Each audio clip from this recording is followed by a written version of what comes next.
another episode of TTV. I'm Toppin, the accountability coach, welcoming you to another show. I really hope that these shows have been helping you, educating you, inspiring you, and motivating you to be better, go further, do greater. After all, if you have a business enterprise, the whole purpose of starting it is to succeed. And this is why Key TV is here. Key TV is here to help you with your enterprise, to give you a space to showcase your business in a way and a manner that is comfortable and suitable for you. So if you've got a charity, a project, a medium enterprise, or even if you've got an opportunity with a larger enterprise and you want a space to showcase what it is that you're doing, to let people know about you and where you are, get in touch with me on keyinspirations@gmail.com and we'll book you a slot on the show. I'm looking forward to hearing from you. Yes, you. So today I stay on the sunny shores of Barbados. You will recall my last interview was with another couple from Barbados, and today I'm staying on Barbados, even though I am at the moment sitting right here in the UK. And at the time of recording, the skies are gray and cloudy, but I've got a sunny disposition because the person that I'm interviewing is absolutely effervescent. This phenomenal lady has been the founder of 40+nphenomenal group. She is also the founder of CMT Media and Events, and she is the director of fundraising of the Precious Touch Foundation in Barbados. Ladies and gentlemen, I present to you Miss Carol Toppin. Hi. Hi, Carol. Hi, Karen. It's so good to have you on the show.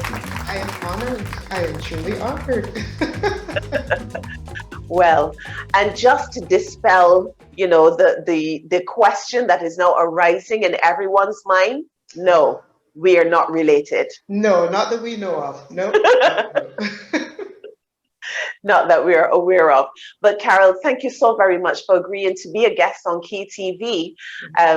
I know I wanted to have you on because of the wealth of experience and knowledge that you have. Being a broadcaster for as long as you have been, it means that you have a lot of knowledge that can be shared with small businesses, small enterprises, or medium enterprises regarding growing and glowing. So I'm looking forward to this conversation. Oh, well, thank you. All right. So, Carol, tell us, who is Carol? I would say Carol is now in her late 40s. I'm going to be 50 next year in 2020. Oh. I know. I just look like No, you're not. Seriously? Yeah, I'm going to be 50 next year. Yeah, there's something in the water. Definitely. It's this Bajan sunshine and stuff like that. But I would say Carol is finally comfortable enough to be comfortable. Carol is still growing and proud of it. There's certain things that I've learned over the years that while you're in the midst of it, you think that you're weak or you're broken or whatever, but then you look back at some of life's experiences and you think to yourself, well, okay, I actually learned a lesson from that. And out of that lesson, I've become a stronger person. I've been able to, give some pretty decent advice, or just to be there for people, because sometimes when you go through it, life's experiences, you recognize that people don't always need advice. They don't even want to hear anything. Sometimes they just want someone to be there. So Carol is growing, Carol is glowing, she is learning and sharing a lot more. I think at this stage in my life, I recognize that it can be a fine line, very fine line between the knowledge you have and sharing it and being arrogant and self-centered about certain things. So I am a diva, but I can shine without thinking that I'm the sun. And that is important. Okay. That is such an important attribute to develop. And we all can be divas, but don't shine and think you're the sun. Just shine. Just shine. Shine, diva, shine. Yeah, pretty much. Okay. Um, you mentioned about, being there for people. That's such an important attribute to develop, to know the difference between when someone actually needs to have the advice and when they just need you to listen, or just for someone to be there, not necessarily saying anything, but just to be there. Has it been a difficult thing for you to do, to develop that? Um, I would say so because initially, after I've been in broadcasting for more than 17 years, but if somebody had told me about this years ago, I would have laughed in their face because I was extremely shy, and believe it or not, I'm still shy. My strength is when I'm on air, or if I have a job to do, you have to MC something, or you're hosting something, or you're moderating something, you go into work mode. But outside of that, I am the person who will go into a room and go to the back of the room behind the column, and hopefully there's also a big plant there as well where I can sit and just not be seen. I'm not one. It's true. But I've had to learn how to not necessarily become someone different, but to embrace that side of myself that, yes, Carol, you do have things that you can share. I've always been the listener where friends and family are concerned, and not necessarily the one who shared a lot of things. So in growing, you also recognize, you know how they say, oh, you're so strong and you're so this. Strong people oftentimes have some emotional challenges because everybody thinks you're strong, but you also need help too. So I have also learned that in helping others and listening to others, in sometimes just giving a hug or whatever, I also have to admit, hey, I need that. So that is really, and I'm still working on that because I can be very private. I will go away and go into my own little corner and sulk. And why doesn't anybody understand? Because you're not saying anything. So communicating outside of what I do for a living is really important, and that takes a lot of emotional intelligence, which I'm getting good at. Good at. Good. I'm very happy to hear you say that. When in business, it's a very easy thing to become absorbed with what you're doing, and to not want to discuss too much, or share too much of your personal side, because usually people see you as people that don't know you. See you as the business person. It is almost as if that is the only side to you that there is. And sometimes, because there's so many people when you're dealing with customers and so on, and there's so many people that you're dealing with, you have to remember that there are other sides of you.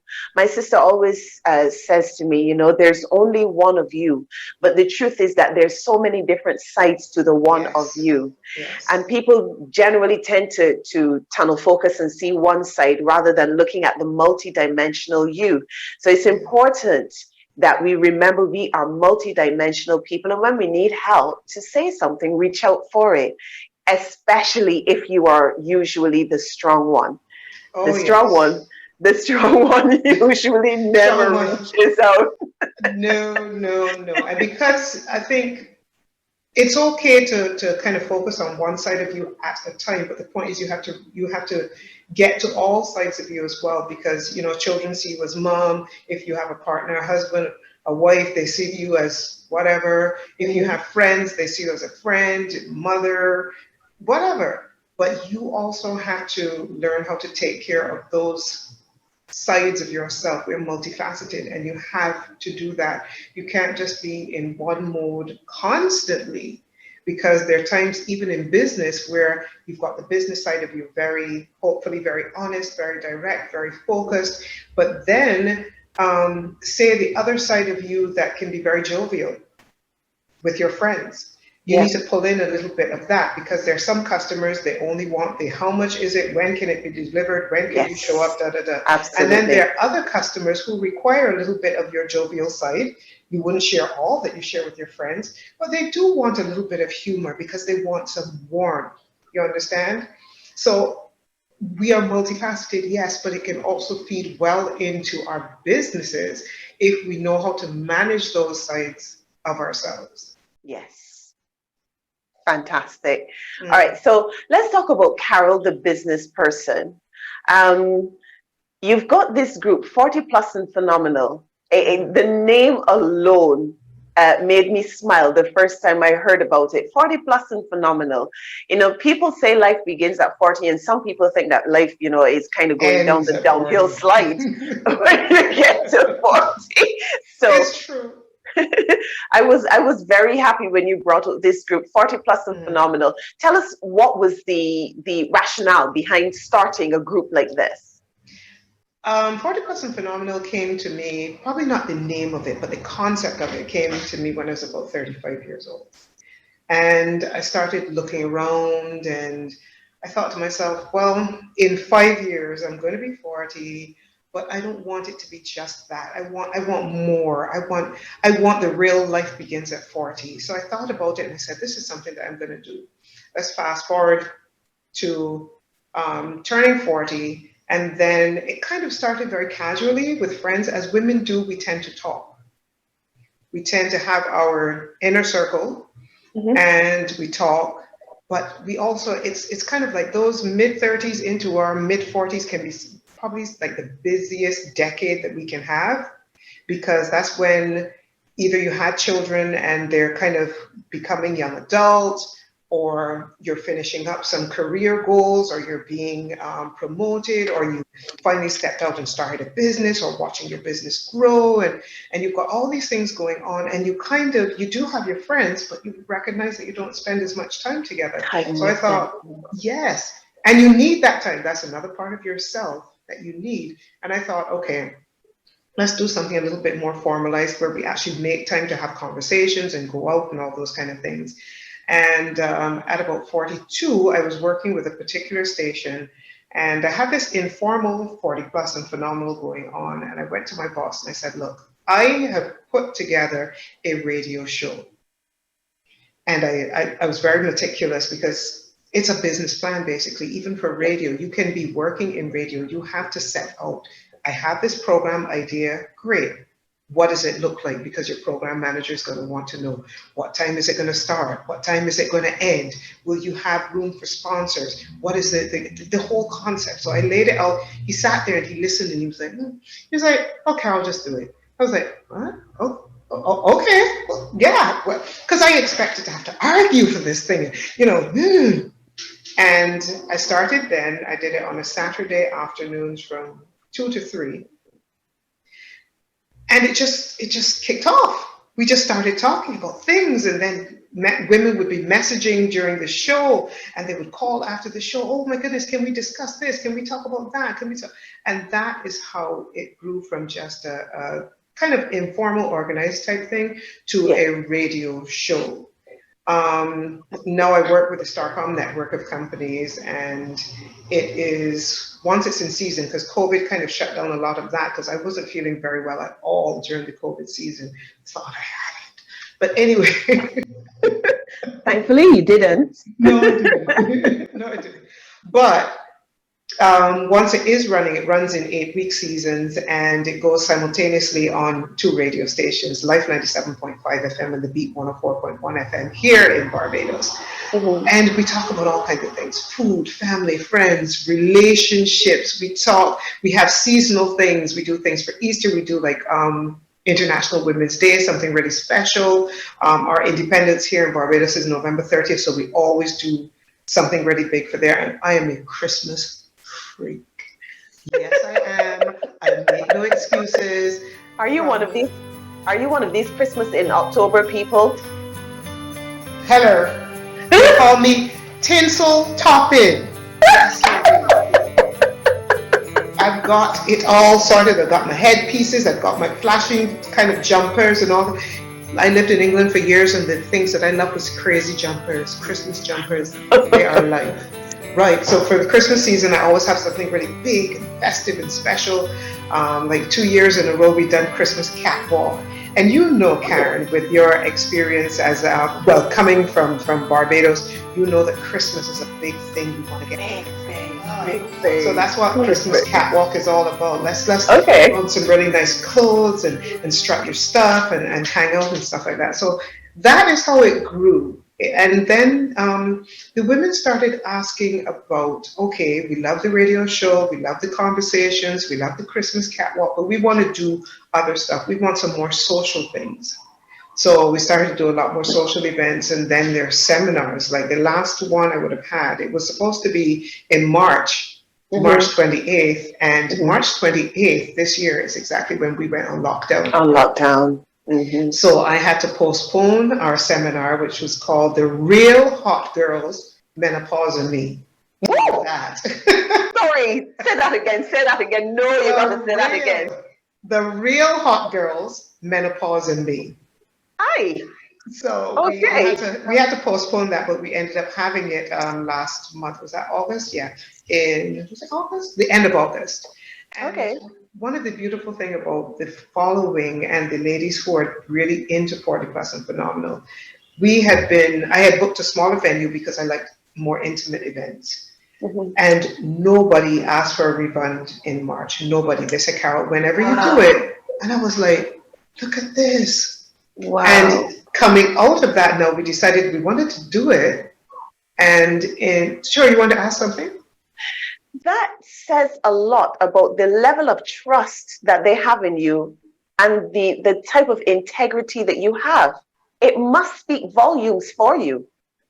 If people are coming to you to say, I don't want a refund, whenever you have the event, I will be there, it means that they trust you. Your word, you're a person of truth. When you say that you're going to do something, you follow through, and they know that you're going to follow through. So they don't feel like they will be cheated.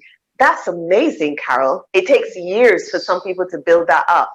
That's an amazing attribute. Well done. I was so overwhelmed at how amazing the women are. I didn't even think of it from that perspective. I thought, well, these women are just amazing. Thank you for trusting me. Because that's the thing about business. Whatever business you do, if you have a multi-million-dollar company, or if you have a side hustle that you're just making some little trinkets, or you're doing cakes or cookies, and it's not making you millions of dollars, but it's a business because you're offering a service or a product, please let integrity be your watchword. We are going to mess up at some point, and there's nothing wrong with messing up, but integrity then says, hey, call up Karen. Hey, Karen, I know I said I was going to be able to deliver those cakes to you tomorrow morning at 8, but I'm having a problem. Would you be okay if I delivered them at?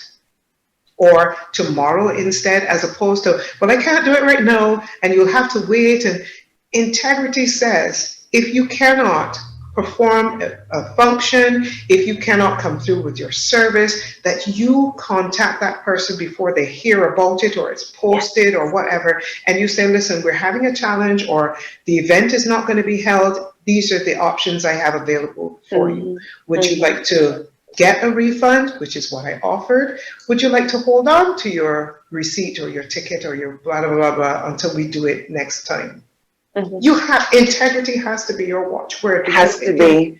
You can take forever to build a business, but one silly mistake or a deliberate act of deception can ruin what you have spent years trying to build. And that, no matter what, is very important to me. My father was a man of integrity. And that is one of the things I learned from him. Not that we don't mess up, but what do you do when you actually mess up? I think that's one of the things that's really important to me, even with a women's group. Sometimes we just have conversations, but if I tell you I'm going to show up at a certain time, we're going to have a Zoom convo, or we're going to da-da-da, I need to be there because you're trusting me. You've set aside some time for me and my guest or whatever. That's so important. And we really have to get back to integrity. People want to make money, act with integrity first. That's right. That's right. And all too often we have too many people that want to make the profit without the integrity, and it doesn't always work. Anytime you see someone make profit without integrity, it will fall through at some point in time or another. It won't last because it doesn't have the right foundation. That's just quick money. But what do you want? Do you want quick money, or do you want long-term success and build a brand and all those kind of things? And now we're on the topic of brands. it's only within the last few years people are talking about brands, Yeah. and I've actually begin to see myself as a brand. And when you see yourself as a brand and not necessarily the particular company that you have right now, because for you, it can start off with this project, but out of that, you can have a lot of different arteries. It's like a river. Mhm. So you are the main body of that, but out of your main body, you could do several different things. Yes. But if you don't treat that main body well, you allow it to get polluted with all kinds of poor thinking and poor behavior and poor accounting and poor partnerships, then those arteries are going to be starved because you're going to get cut off. So we have to see ourselves as brands. How do you want your face, your name represented? And you have to take care of that. I have to take care of that. Nobody can do it for us. So I think we need to get away from, I have this company, we do this. You are the face behind the company, unless you're in some multi-million dollar corporation and you're literally incorporated where they can't take up your house and all those kind of things. You better take care of your brand. Great stuff. There's a lot of little diamonds, little nuggets that are coming out in this little discourse. I didn't even plan for it to go in this direction, but but it's going there. So let's continue to see where it will go. All right. So you've got 40+ and Phenomenal. You've got a great group of women who are supporting you and a part of the group, and it's an interactive group. And you had some events planned. COVID hit. You've proven your integrity to the women, and you eventually had the event in August. So it was a physical event that people went to a venue and attended. Is that right? And how was it? How was it? Yes, it was actually a physical event, and that in itself was a challenge because we're in the midst of, like the rest of the world, COVID-19. You had to observe a lot of protocols. So from a planning perspective, it was far more detailed and involved. And I'm an execution oriented, so I love the little things. I love to make sure. I tell people I don't have events. I like to give women experiences. So I like to make things special, little knickknacks and giveaways and all those kind of things.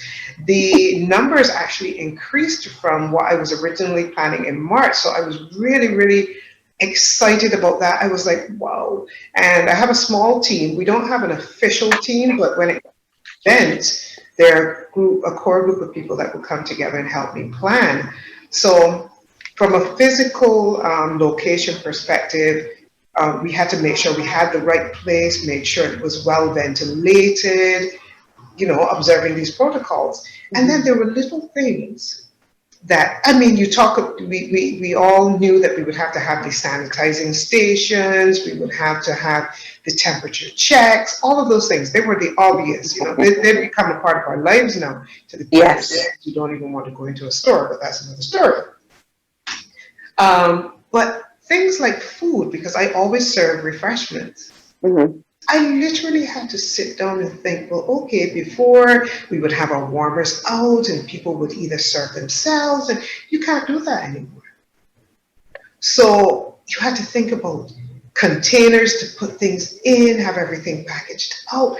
And it's the little things like that that can turn, that's why you have a lot of people who can't do events. It's too expensive because now you've got to go and buy these individual containers and you've got to think, okay, I'm going to have one person just serving juice.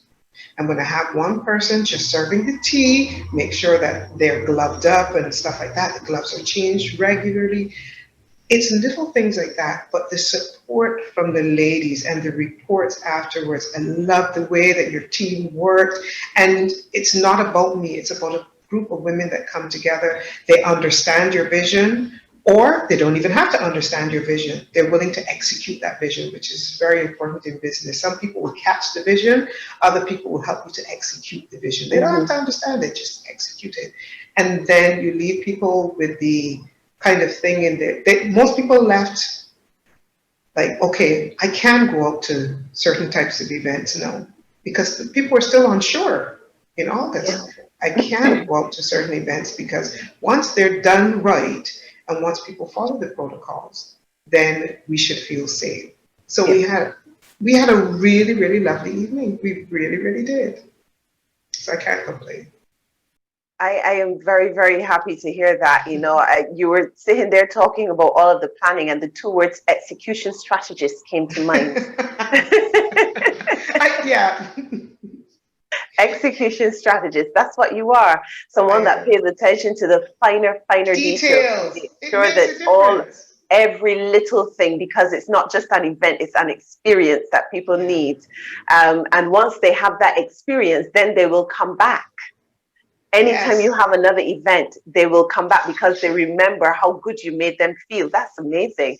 And I have a friend of mine, when you talk about the little details, I have a friend of mine who came, and he is event planner extraordinaire. And Okay. he came and he was helping out with a couple of things. And I saw him with this little bottle. I'm like, what on earth is that? And I saw him put something in the corner and something in the corner. I said, what are you doing? He said, this is peppermint oil. And I said, why are you putting peppermint oil? He says, from the time people walk through, they get this fresh, beautiful smell. And it kind of, and I thought to myself, well, that's absolutely Wow. brilliant. Just Wow. little touches like that. I will never forget that. Never. Just a little bit of essential oil, just in the far corners, so it's not like assaulting anybody's nose. But from the time they walk through, because I remember leaving and coming back and coming through the same door.